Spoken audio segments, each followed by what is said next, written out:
afternoon. I'm Tammy Bogus, and I have some of my family here to watch me do my speech. Say hi, Tammy. Hi. Hi. All right. Thank you for being here this evening and listening. Question for you. Raise your hand. How many of you here today think that fad dieting is new, or that fad diets are new? Well, would you be surprised if I told you they were about 2,000 years old?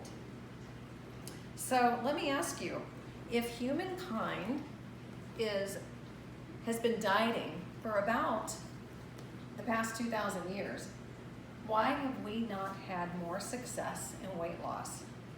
Why do these numbers of obese people rising decade after decade are happening? As the CDC.gov website shows, and data from Newsweek, there are medical issues that have risen because of obesity, so numerous and so expensive, and so many of them so devastating. We have an almost endless list of authors telling us, if we just do this, if we just eat this, if we just eat that, if we just.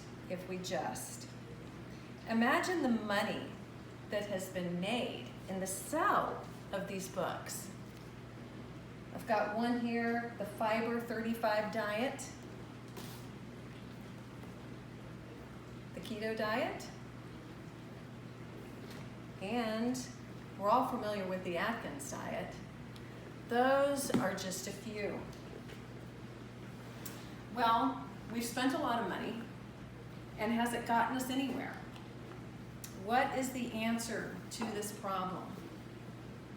Well, remember I mentioned that fad diets have been around for about 2,000 years? Business Insider shows an article from The Guardian by Iman Sainer, February 20th, 2013, that speaks of Louise Foxcraft's book, Calories and Corsets, a history of dieting over 2,000 years. She references from early Christian asceticism to the 1558 bestseller, The Art of Living Long, Lord Byron's fad diet of potatoes flattened and drenched in vinegar, and also even a low-carb diet in the 19th century. So it was then the desire to be thinner. In her book, she also mentions a popular phrase in 1863, "I am banting." This refers to a popular diet that went well into the 1920s. An undertaker by the name of William Banting published a popular diet, and it was all about, you guessed it, low carbs. You may not have ever heard of this one, but maybe a little bit. There was a diet that consisted of chewing a mouthful of food 100 times, and the belief was that if you chewed it 100 times, it would turn into liquid. You couldn't gain weight from liquid, only undigested food. So people were trying that as well. Well, I propose this. Could it be that these fad diets may work for a very short time, but not for the long haul? I know people personally that have tried different diets, dropped some weight, only to gain it back once they went off. Remy Molina reports in Live Science website, August 30th, 2010, that UCLA reviewed 31 long-term studies lasting 2 to 5 years and concluded that 1/3, actually up to 2/3 people on diets regain more weight than they ever lost within 4 to 5 years, and the count could be even higher. I think there's a better approach, and certainly a freeing one. How about not buying that latest diet book? Don't even think about buying the latest workout program. unless you really like it and you enjoy that kind of thing. And change the word diet in your vocabulary to just being healthy. Isn't that what we all want anyway? We want to feel good. We want to be healthy.